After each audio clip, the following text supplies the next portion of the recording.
Hello all, welcome back to A Peek in Holy Meadows.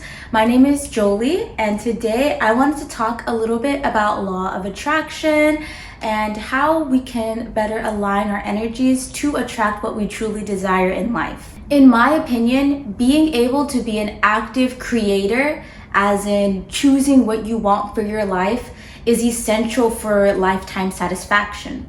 The law of attraction, in my opinion, is simply an important tool for being able to plan your life and to decide on what direction you want to move in life so you can find enjoyment in it. And I believe that without this conscious choice and what we are creating and what we are attracting, we leave those decisions up to our subconscious mind, which is filled with things that we often ignore, repress, or don't want to address. So we let these emotions, these thought forms, and these ideas kind of play a role in what we live for or how we live. So today I wanted to share what I have applied from what I've learned about the law of attraction from books, from websites, and from other spiritual practitioners. And I wanted to kind of condense it and simplify it to share with, my audience and my community so that we are all aligning to what we want in our lives. We are all attracting our heart's desires, and we're all just in a place of peace, acceptance, and joy for what we have created in our life. So with that being said, I just wanted to provide a little disclaimer that what I talk about when it comes to law of attraction in this video is basically just my understanding, my perspective, and the ways that I explain are the ways that I have personally implemented it when I started my spiritual journey and I started practicing law of attraction over like 3.5 years ago. So the law of attraction is an ancient idea. It's been used in many practices and religions, but within the past I would say centuries, it's been very popular in the West, and lots of Western philosophers, Western authors, and Western spiritualists have come to adopt this idea and teach it to their followers. So how I see law of attraction, it's simply aligning to the energy or the frequency or the vibration of a certain desire through a set of actions, whether it be internal, physical, or spiritual. But it's an act of shifting vibrations to attract what you want. It's kind of like meeting in the middle with your desires. There's a few basic tenets to the law of attraction. So the most basic tenet is that positive thoughts, optimism, and positive actions reap positive rewards, whereas negative thoughts, negative actions, and pessimism reap pessimistic rewards or negative outcomes. So the whole idea with law of attraction is literally making yourself attractive to what you desire through energy, because it's kind of one of the biggest spiritual principles is that literally everything is energy. I am energy. This notebook is energy. This pillow is energy. That bird is energy. Everything is all vibrating at an energetic frequency that we may not be able to hear or see, but we resonate in different ways. So it's kind of like you as the viewer have a specific vibration or an energy, and everything around you is resonating at the same level or near the same level. It's all a very woo-woo thing, but that's how I see it. So in law of attraction, a lot of people like to assume it's like you close your eyes, you think of something you desire, and like that it comes to your reality. But what law of attraction really is, it's very intentional action. It involves energetic action, it involves mental action, it involves emotional action, it involves physical action. And with all these actions and all these different areas, we are able to align and attract what we desire because we're getting closer to the energy of it.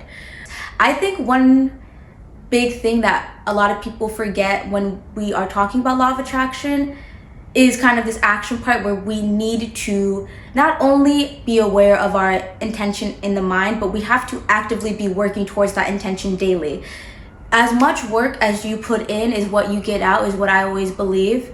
So someone who is very dedicated to their practice of law of attraction and attracting their certain desires and manifesting that into reality is going to get their results in a different way than someone who knows about law of attraction, may have some skepticism about it, and overall doesn't see it as a habitual routine for them. So, like I was explaining before, the reason why the law of attraction works for me and how I've seen it work in other people's lives is because everything is energy, like I explained. So our desires are simply just on another energetic vibration if we don't have them here. So what we do with law of attraction is we align ourselves through the actions that I mentioned and the ones that I'm going to mention later, and we basically magnetize our desires to us. We make ourselves look appealing to the desire because the desire already exists. What you want out there already exists. It's just a matter of the mentality you have towards it and the mentality you have about going towards that desire. Also, I personally believe this just because it's a huge tenet in my life. When you have a clear picture of what you want, whether it be like a clear vision of your future or a clear next goal you have, you are following a path in life. You're going in I would like to say, you're going in a positive direction when you have that sense of, well, I want to be this, or I want to do this, or I want to experience this. That's step one. Also with law of attraction, I like to play around with some of these like concepts, especially when I first started out, because I'm just naturally a skeptical person. I'm very, very skeptical actually. I have trouble trusting things that I just see on the internet or read in a book. I have to constantly verify the information I get just because I have just trust issues in general. But yeah, especially with information, new age information, I really like to garner my own understanding. I would recommend when you start off with law of attraction, if you've never really dabbled with it, start off small. You can start off big obviously, but the bigger the goal, the more work it's going to take obviously. So like starting small, attracting a nice favor, or attracting a freebie, or attracting an invite out, just doing little things like that to see and test your method, because just doing little tests to kind of work out the kinks in your method and to see what works for you and what doesn't is going to be the best way that you get basically like a little law of attraction ritual tailored to you. Because like everything in life, what works for me may not work for you, and what works for you may not work for me. My goal is to kind of just share what I know and you make of it what you will. Another thing with law of attraction, we are kind of living by this principle subconsciously just because we have an energy and we are alive and we are just human beings, we are naturally using the law of attraction. We are aligning ourselves to certain things and getting an outcome. So I think law of attraction is amazing because you get to intentionally choose what shows up in your reality versus getting things that you don't want or getting outcomes that you didn't see coming, because when you're not using law of attraction, or you're not aware of your conscious thoughts or aware of how your thoughts are manifesting, you're just manifesting what your subconscious wants, what you deep down, which is maybe not great for everyone because of how much we repress and how many things we forget and how many things we pretend like we don't see. We're letting that manifest in our reality and bring us people, opportunities, environments that, we may not want. If you're starting out in spirituality or you're starting out with law of attraction, it's a great tool to not only become more aware of what you truly desire deep down in your soul or in your heart, but also it's great to see what is literally limiting you. Like if you're trying to manifest a new car, but you believe that you don't deserve a car, you don't believe that you can have a car, or you just are doubting yourself like that, that is very indicative of something else that may not be fully related to the car, and that could be also limiting you in other ways. So I feel like the law of attraction is just an overall really good, well-rounded way to, manifest some good things, but also clear out that old stuff. I think law of attraction is great for helping you become aware of negative thought patterns and positive thought patterns, because as a psychology major, I'm so adamant about the fact that Your mind is your world. Like, we all live in our different worlds because we all are in a different mind state. And then this is where the energy comes in. Like, energetically, you are going to align with people who share the same frequency in your world, or like in your mind. So like, you know, yeah. It's just very important to be aware of what you're saying to yourself and your mind, and what you're saying about yourself when you're trying to bring positive things into your life. I want to make a whole other video about like positive affirmations more in depth, because I feel like self-concept and positive affirmations are like the shortcut basically to kind of mastering law of attraction, because it's such a mental thing. So in short, the law of attraction is a very mental, spiritual, energetic experience, even though what we are trying to manifest may be physical. So with that being said, it really comes down to two things, in my opinion. It's having faith and genuine, deep belief in the fact that you deserve good, you deserve love, and you deserve everything you desire. Like, that is one of the most fundamental tenets, because although you may want something, there may be that little voice in your head that kind of talks you out of it or tells you that you don't deserve it. And that is the thought form that I'm talking about. Like, we want to replace that thought form with something that is feeding your desires, your manifestations, your subconscious, versus suppressing the voice and pretending like it's not there. One of the first things to like utilizing law of attraction in a beneficial way is having trust and having faith that you are worthy, you are a good person, you deserve all the good things, you deserve to have control over your life. Like that, if there's just one thing you take away from it, it's that. I want to stress that so much. And two is a little more woo-woo, but it's very helpful to confirm to yourself that what you desire is already here. Some ways that I do this are like angel numbers, or seeing other people who are doing the things that I want to, and looking at them and confirming to myself that yes, it is possible because that person's doing it.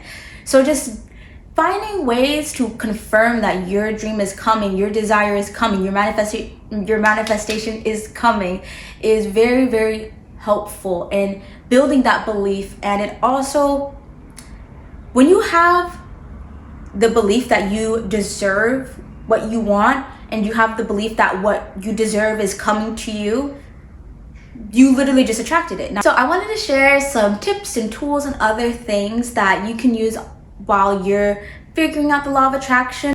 I know, and I follow and I subscribe and I read from a lot of spiritual practitioners who use the tools at first because they're starting out and they needed to build that spiritual energy or build the mental strength, but now they don't use any tools to attract or manifest. It's all a very energetic mental experience. So just a thing with like spirituality, magic in general, it's really not about the tools. It's not. It's about using the tools to conduce your magic. The tools are conducive to your magic. They amplify it. They give you something physical, because we are humans and we need something physical to be able to believe that what we're sending off or what we're trying to bring in is coming. We need that confirmation, I guess. I guess the tools are a little bit like confirmation, but they're also action. Step number one when you're starting off with the law of attraction is setting a specific intention. Your intention is basically what you're trying to manifest. An intention to me is a statement. You can make the statement up in your head, but it's better if you like write it down, type it out, put it somewhere in your phone or somewhere that you have access to so you can constantly see it. But for me, an intention is specific. I would also like try to make it concise but specific. So like, instead of being like, I want a car or I'm manifesting a car, I would be like, I own a 2023, I don't know cars. I own a 2023 Toyota Camry. It's red. It is brand new. It has great gas mileage. Just things that are specific and things that you truly want in your desire. I also for me, I stress language because words are literally spells, like spells, like, yeah. Words are literally spells, so it's very important what you're saying and what you're actually trying to bring in.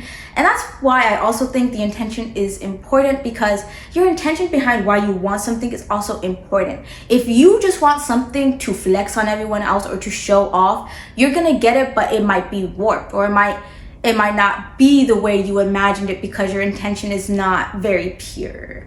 So yeah, I don't use want when I talk about manifesting. Wanting is an action in itself. So I feel like me saying I want this is just going to make me want that more rather than bring it to me. I like to speak about things as if I already have them. It goes hand in hand with a lot of assumption, which I want to talk about also, but you're kind of already assuming the position like you already have it, and you're just reminding the universe or a higher power or yourself that you have this, but you just need to align to it. So step 2 is about making it known, like sending it out basically. So step 1 is having your intention, setting it, being specific, being careful with language. And step 2 is sending out that intention. So there's really lots of ways to do this. If you believe in a higher power, you can pray to them, you can offer something to them, you can do a ritual to them.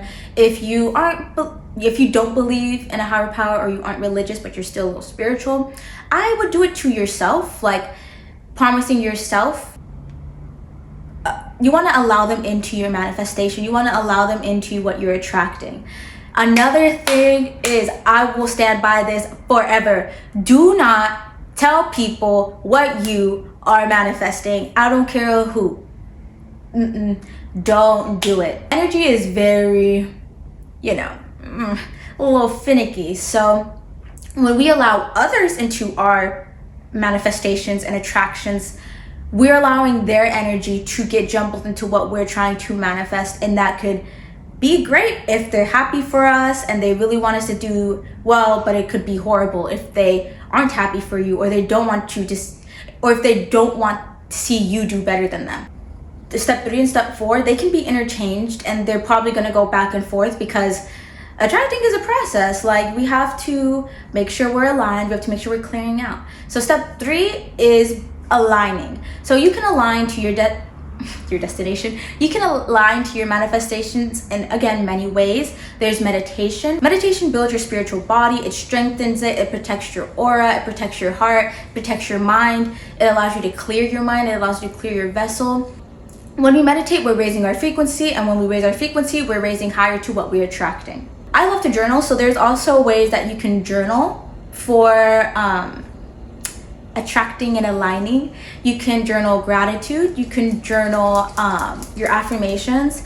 I also want to share some other journaling spreads about manifestation. Like, there's the 369, there's scripting, there's so many other things that you can do with writing that can bolster your sense of attracting or bolster your alignment to your desire. And there's also like tools. So there's like certain sages to clear your space and to invite positive energy. There's crystals that you can charge and clear that can help attract certain things, attract money, attract love, attract self-confidence. There are spiritual practitioners that you can go to for tarot readings to help clearly communicate with your specific guides, to help you see what's limiting you or blocking you on your path and what you actually need to be manifesting. There's so many little like spiritual things like that that are a great tool, honestly, for raising your vibration. With the whole point of step 3 is to raise your vibration. And for me, this needs to be done on a daily basis. It needs to be routine. You need to make it a practice. And 4 is kind of like the shadow work aspect. It's clearing out, it's cleansing. We have to make room for what we are attracting. We can't just bring a bunch of new, shiny, cool things on top of, I don't want to call y'all trash, but the trash heap that is the subconscious mind for some.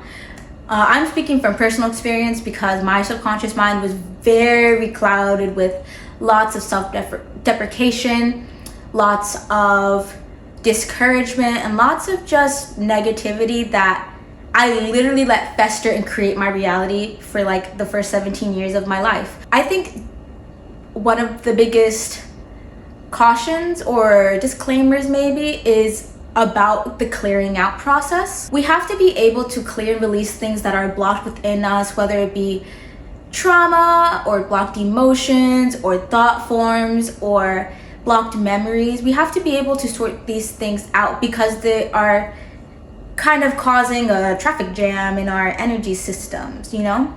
So like certain bad experiences from when you're younger can be trapped in certain parts of your aura or certain parts of your body and could be a physical manifestation or an energetic manifestation of an emotional block or a mental block that is preventing things from entering our energetic space. I know that sounds very woo-woo, but what I'm really trying to say is we have to kind of see ourselves for who we truly are, and then we have to rearrange and realign and then maybe even rewrite some things about ourselves that aren't productive, which I don't think is a bad thing. I think that builds the self-awareness. And then step 5 is expressing gratitude for what you have received. I think step 5 is so important to have because when you just leave it at steps 1 through 4, there's a bit of uncertainty that you won't get what you desire. But when you add that step 5 in there, that assumption that you're doing all the steps to get what you want solidifies it. And I call step 5 this as in my desire or better. So I expect my desire or something better, something more fit for me, something that may fit who I really am better. That's all I have to share today about law of attraction. I really hope this guides you in any sort of way, and I hope that I was able to be a resource. I hope that you do, and I strongly encourage that you do your own research. You look at different methods of law of attraction. There's plenty of videos on YouTube. But yes, I want to thank you guys so much for watching, and I also want to thank you all for 135 subscribers. I did not think I was gonna grow this quickly, and I hope to grow even quicker. So thank you guys so much for taking time out of your day to watch me, support me, to leave a like or to subscribe. And yeah, I hope to see you all in the next one. Have a great day. Bye.